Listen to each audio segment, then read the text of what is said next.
ಮಗಳು ಪ್ರೀತಿಸಿದ ಪ್ರಿಯಕರನೊಂದಿಗೆ ಓಡಿ ಹೋಗಿದ್ದರಿಂದ ಮನನೊಂದ ತಂದೆ ಊರಿಗೆ ಊಟ ಹಾಕಿಸಿ ತಿಥಿ ಕಾರ್ಯವನ್ನು ನೆರವೇರಿಸಿರುವ ಘಟನೆ ಬೆಳಗಾವಿಯಲ್ಲಿ ನಡೆದಿದೆ.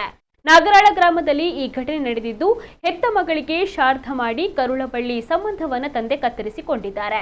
ಶಿವಗೌಡ ಪಾಟೀಲ್ ಎಂಬುವರಿಗೆ 4 ಹೆಣ್ಣು ಮಕ್ಕಳಿದ್ರು. ಕೊನೆಯ ಮಗಳು ಅದೇ ಗ್ರಾಮದ ಯುವಕನನ್ನ ಪ್ರೀತಿಸಿ ಆತನೊಂದಿಗೆ ಓಡಿ ಹೋಗಿದ್ಲು.